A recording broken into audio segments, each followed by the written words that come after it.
Tariff নিয়ে শিগগিরই stake হোল্ডারদের সাথে বৈঠকে বসছে চট্টগ্রাম বন্দর কর্তৃপক্ষ। এতে ঠিক করা হবে যৌক্তিক ও বাস্তবসম্মত ট্যারিফ। চট্টগ্রাম পোর্ট ইউজার্স ফোরামের উদ্যোগে আয়োজিত মতবিনিময় সভায় এ ঘোষণা দেওয়া হয়। আরো জানাচ্ছেন একে আজাদ। দেশের বাণিজ্যিক প্রাণকেন্দ্র চট্টগ্রাম, কিন্তু এখানেই ব্যবসায়ীদের মুখোমুখি হতে হয় নানা প্রতিবন্ধকতার। অপ্রত্যাশিত জনস্কেল, চট্টগ্রাম বন্দরের অতিরিক্ত ট্যারিফ ছাড়াও রয়েছে অন্যান্য প্রশাসনিক জটিলতা। এসব সমস্যা সমাধানে বুধবার চট্টগ্রাম পোর্ট ইউজার্স ফোরাম আয়োজন করে এক মত বিনিময় সভা। মূলত চট্টগ্রাম চেম্বার নির্বাচনকে কেন্দ্র করে অনুষ্ঠিত হয় এই সভা। সবাই যোগ দিয়ে ব্যবসায়ী নেতারা জানান, আগামীর চেম্বার হবে রাজনীতিমুক্ত। সবাই চট্টগ্রাম বন্দরের ট্যারিফ বৃদ্ধি নিয়ে চরম ক্ষোভ প্রকাশ করেন বক্তারা।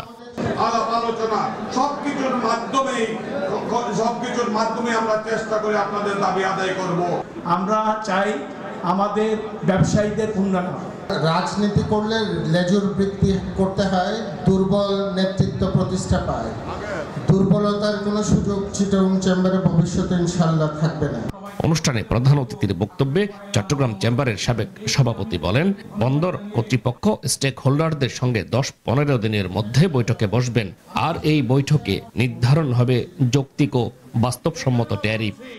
বন্দর ব্যবহারকারী যারা ক্ষতিগ্রস্ত হচ্ছে, স্টেক হোল্ডার যারা আছে, সবার সাথে আগামী 15 দিনের মধ্যে 10 থেকে 15 দিনের মধ্যে একটা বৈঠক বসবেন ইনশাআল্লাহ। এবং এই বৈঠকে সব ওনারা ঠিক করবেন আসলে কোনটা যৌক্তিক এবং বাস্তবসম্মত, সেটাই ট্যারিফটাই গ্রহণযোগ্য হবে।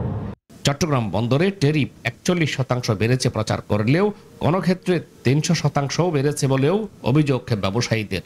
অতি দ্রুত এই বিষয়ে সঠিক সিদ্ধান্ত আসবে, এমনটাই প্রত্যাশা সংশ্লিষ্ট সকলের।